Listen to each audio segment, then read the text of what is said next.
to think about or plan, but it is very important what you're leaving behind after your death.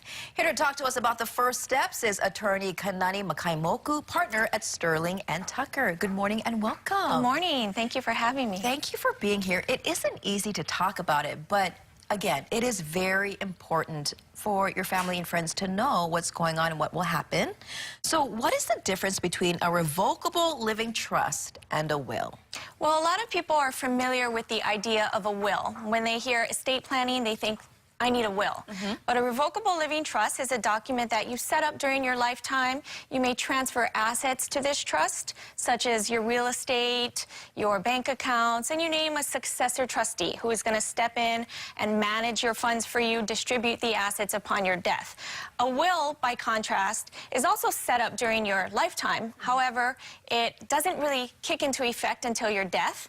And at that point, a personal representative is going to step in and have to take that to probate court to prove its validity. So at what age should you set up a living trust? Well, the question of whether or not the living trust is tied to your age is an interesting one because it's really more of a consideration of what assets do you have. If you have real estate, if you've got assets in excess of $100,000, if you have young children and maybe disabled, special needs family members, you should consider having a revocable trust.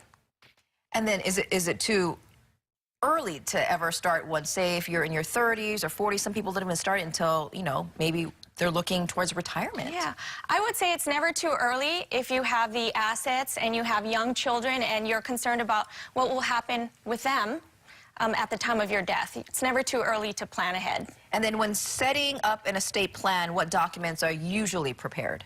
So a comprehensive estate plan is more than just the revocable living trust. You should also have a last will and testament. You should have a durable power of attorney. So that document is where you're naming agents to handle legal and financial matters during your lifetime. And a comprehensive estate plan should also have your advanced health care directive. And that's where you're going to make those decisions for end-of-life care and have an agent designated to carry out those decisions for you. And some people think, you know, I can do this on my own. I can write out my own will, my own trust. Why would you suggest hiring an attorney is a good thing to do?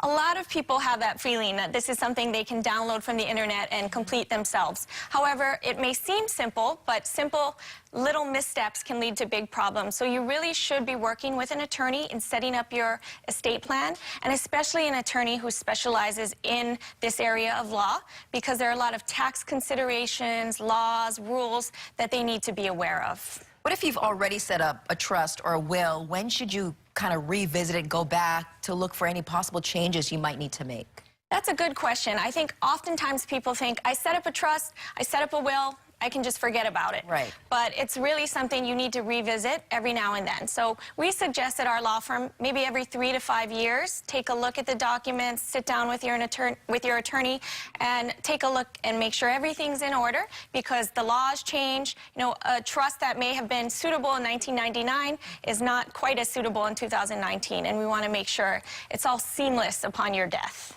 Unfortunately, we've heard of many cases and stories where even though a will or trust is laid out, it's right there in black and white in the fine print. Is there anything that says that it can't be changed after your death? Because a lot of times families and friends will bicker over what was left behind or what wasn't left behind. What do you want to say to people who are kind of fighting right now, even though something's already set?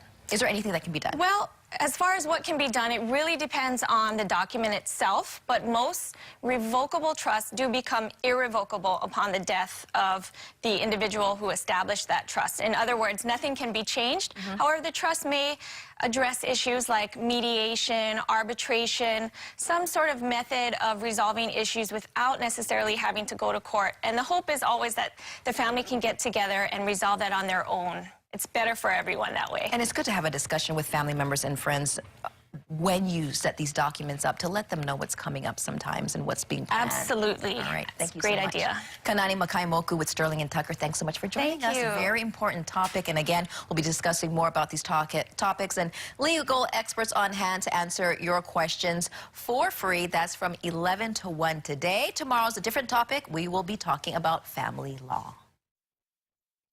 All right, we'll break down the stories you need to know about today. That's coming your way next on Take Two. Plus, Mother's Day is this weekend already.